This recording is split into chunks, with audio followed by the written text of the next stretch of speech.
Hello everyone, today I'm going to show you how to make liquid simulations in Blender. So the first thing we're going to do is get rid of the default cube, and then we're going to grab a UV sphere. Then we're going to make it into the specific shape we want.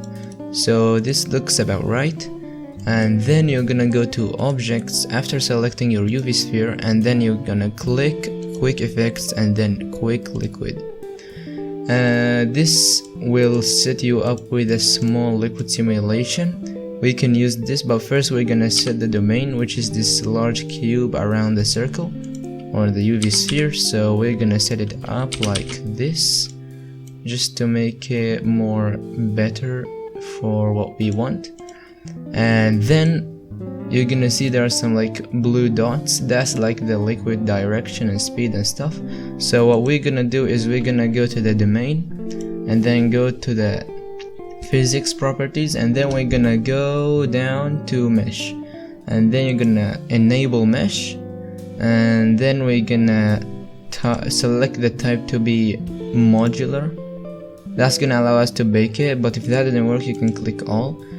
And then we're gonna set the resolution divisions to something a bit higher, like probably 50. It's not that, the more you have the better the liquid simulation will be, and the harder it will to simulate that simulation. So now I'm gonna set it to replay because I can instantly simulate it with my PC. So here you go. This is a simple liquid simulation. And yeah,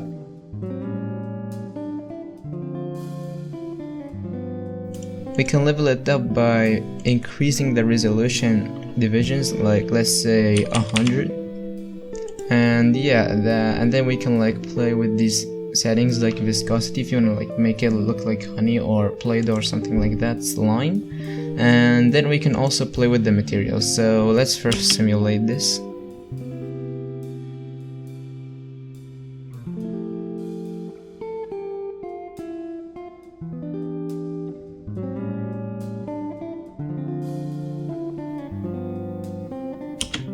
Okay, now that we have baked 141 frames, go to your rendered view and let's select cycles because that's gonna look more realistic. I'm gonna set it to GPU because my GPU is better at rendering. And then we can add like a simple floor. And if you really notice down there, you're gonna see that it's kinda off. What we can do is we can increase the floor height until it overlaps a little bit. This will make it look much better. Okay, now we can go like to the like first 30 frames or first couple frames to like see what happens in the impact. So as you can see, this looks like water. It's not the best, so what we can do is we can change the floor material to something better, like let's decrease the roughness. Now let's increase it, yeah. And then we're gonna need a better lighting setup. So what we're gonna do is we're gonna select the water and then add light 3 spotlight system, and then here we're gonna select them, and then we're gonna increase the power to let's say 100, and then we're gonna click copy to select it. Okay, this looks much better. We can even increase it more if you want. And then we don't need the sphere anymore, so we can hide it in render and in view.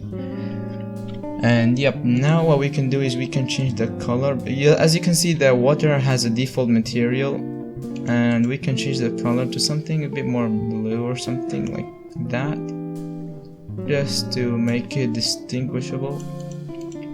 And the floor could be black. No, that's not the best color. We can do like the opposite of blue. I mean, it depends on what you like. And then what we can do is we can add a world. We can, yeah, that's for better lighting. What we can do is we can go to this world thing and then click environment, texture, and then open.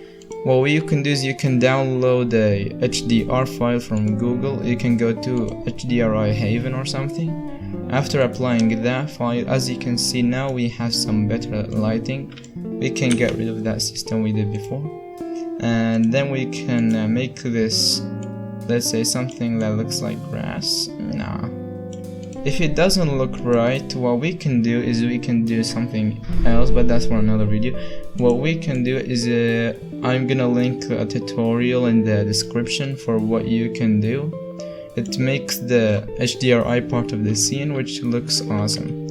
And anyways, now that we have this water, we can position our camera, and then we could like change the place until you can see like some cool reflections and stuff. And after that, what we can do is we can go to our scene setup, and then we're gonna set the samples to like 200 just to make stuff quick. And here we're gonna set the output type to FFmpeg video, and then we're gonna select this to MP4. Okay, and now we can select the directory, and yeah, that's everything. You can increase the FPS if you want, but that's gonna require a rebake.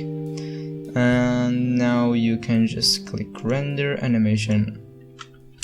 And yeah, that's everything for this video. Hope you learned something new, and thanks for watching, and bye.